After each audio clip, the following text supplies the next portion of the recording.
Facebook scroll করতে করতে কারোর একজনের পোস্টে আমি পড়েছিলাম, নিজের পাগলামিকে প্রশ্রয় দিতে শিখুন। মূলত সেটিই আপনি, বাকি সবটা অভিনয়। সত্যিই তো তাই, আমাদের মধ্যে কত রকমের পাগলামি লুকিয়ে থাকে। সেই সবগুলোকে কিরমভাবে আমরা আড়াল করে নিজের মধ্যে একটা নকল আমিকে জাগিয়ে তুলি। নমস্কার বন্ধুরা, কেমন আছেন সবাই? ওয়েলকাম ব্যাক টু রিমায়রা অল ইন ওয়ান চ্যানেল। আমি রিমা দাস আপনাদের জন্য নিয়ে চলে এসেছি আর একটা নতুন ব্লগ। এই 2024-এর শেষটা ছিল আমার জন্য খুব সুন্দর। পুরো পরিবারের সাথে চলে গেছিলাম নিকো পার্কে। ছোটোবেলা থেকে আমি কখনোই নিকো পার্কে যাইনি, আমার এই প্রথম নিকো পার্ক যাওয়া। প্রত্যেকটা জিনিসেরই প্রথমবারের এক্সপিরিয়েন্স খুব আলাদা রকম হয়ে থাকে, আর নিকো পার্কে প্রথমবারের যাওয়ার এক্সপিরিয়েন্সটাও আমার কাছে খুবই আলাদা, খুবই স্পেশাল। সবার প্রথমে গিয়েই টিকিট কেটে আমরা এখন দাঁড়িয়ে পড়েছি টয় ট্রেনের লাইনে।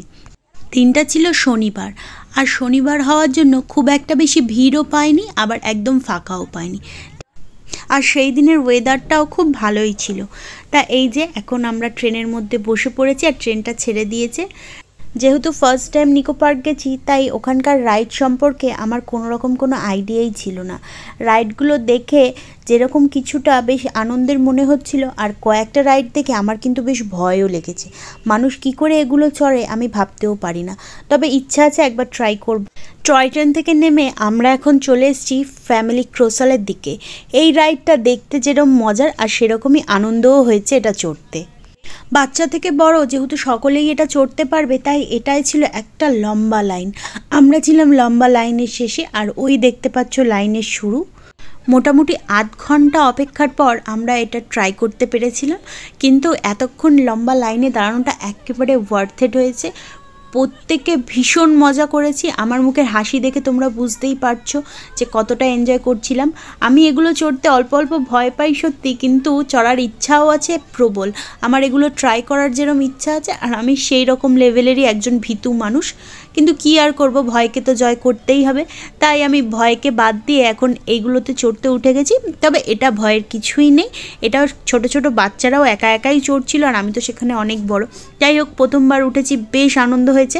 ইনফ্যাক্ট এটা আমার এত ভালো লেগেছিল, আমরা বেরোনোর আগেও এটা আরেকবার ট্রাই করে তারপরেই বেরিয়েছিলাম।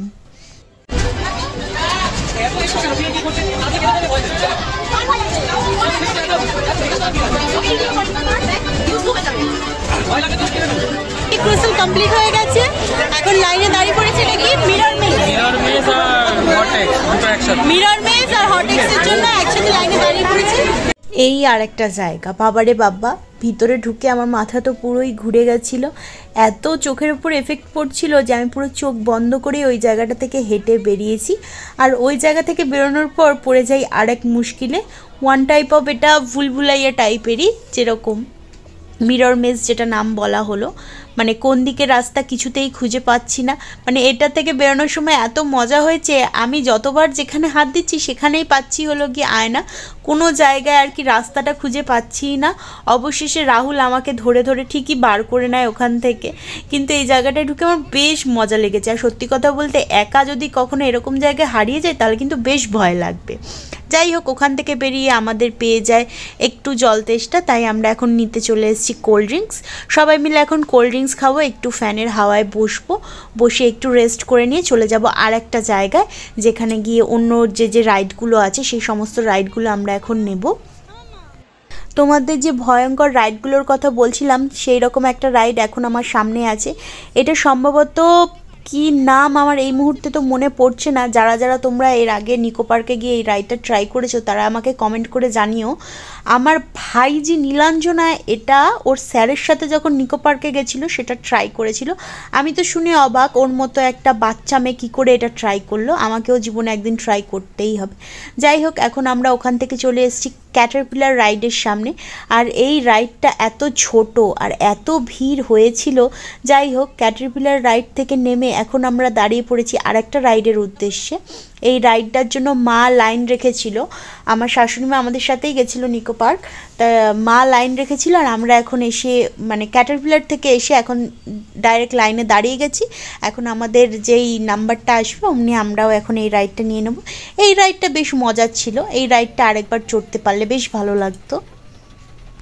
এই রাইডটা একটু ভয় আমি পেয়েছি, যেহেতু একটু আমার হাইটের সমস্যা আছে। আমি একটু চোখ বন্ধ করে নিয়েছিলাম ওঠার সময়, কিন্তু একবার উঠে যাওয়ার পর আর সত্যি বলতে কি কোনো রকম কোনো ভয়ই লাগে না। প্রথম একবার যখন উঠছিল, যখন স্পিডটা বাড়লো, আমি মোটামুটি চোখটা বন্ধই করে রেখেছিলাম, কিন্তু তারপর যেই স্পিডটা বেড়ে যায় আমি চোখটা খুলি। আর সত্যি বলতে কি তখন এত ভালো লাগছিল, আমি গল্প করছিলাম রাহুলের সাথে, একটু একটু ভয়ও পাচ্ছিলাম, কিন্তু আমার বেশ মজা লেগেছে এই রাইডটা। এই রাইডটা আরেকবার চড়ার ইচ্ছা ছিল, কিন্তু এত ভিড় এই রাইডটার জন্য যে মানে লাইনে দাঁড়িয়েও আমরা বেরিয়ে আসি ওখান থেকে। যাই হোক, ওই রাইডটা থেকে বেরিয়ে এবার আমরা একটু অল্প কিছু খাবার দাবার খেয়ে নিয়েছিলাম। এখানে আমরা নিয়ে নিয়েছিলাম চিকেন মোমো, এখানে দার্জিলিং মোমো ছিল আর একটা হিমালয়ান মোমো ছিল, আর এর সাথে বার্গারও খেয়েছিলাম, বার্গারটা তোলা হয়নি। যাই হোক, খাওয়া দাওয়া শেষে আমরা চলে এসেছি আরেকটা রাইডের উদ্দেশ্যে। এই রাইডটার নামটা আমি এই মুহূর্তে ভুলে গেছি। এই রাইডটাও বেশ মজার ছিল। এই রাইডটা চড়ে হালকা হালকা একটু মাথাও ঘুরছিল। মাথা ঘুরলে কী হবে, রাইডটা কিন্তু বেশ ভালোই মজার ছিল। আমার কিন্তু মাথা ঘোরেনি, কিন্তু মা বলছিল মায়ের নাকি অল্প অল্প মাথাটা ঘুরছে, ওই জন্য মা এখানে চোখটা বন্ধ করে নিয়েছে আর আমি এখানে চোখ খুলেই ছিলাম। এই রাইডগুলো বিশেষ ভয় লাগে না, কিন্তু যাদের একটু মাথা ঘোরার বা অন্যরকম ভমিটিংয়ের সমস্যা থাকে তাদের জন্য এগুলো একটু কষ্টদায়ক তো হয়েই থাকে। এই রাইডটা থেকে নেমে আমি চলে যাই ময়ূরপঙ্খীর দিকে। আর এই রাইডটায় আমার যে সমস্যাটা হয়েছিল যে আমি সোজা হয়ে বসতে পারছিলাম না। সোজা হয়ে বসলে মনে হচ্ছিল পেটের মধ্যে কেউ একটা কাতুকুতু দিচ্ছে, ওই জন্য আমি ওরমভাবে ঝুঁকে বসেছিলাম। আর এদিকে এরা সবাই ভয়ে কীরমভাবে চেঁচাচ্ছে, এখন আমি দেখেও আমার খুব হাসি পাচ্ছে। খুব মজা করেছিলাম এই রাইডটা, যেরকম আমার ভয়ও লাগছিল, পেটের মধ্যে সুশ্রিও দিচ্ছিল, ঠিক সেরকমভাবে মানে অনেকটা হাসি মজা করে এই রাইডটা এনজয় করেছি।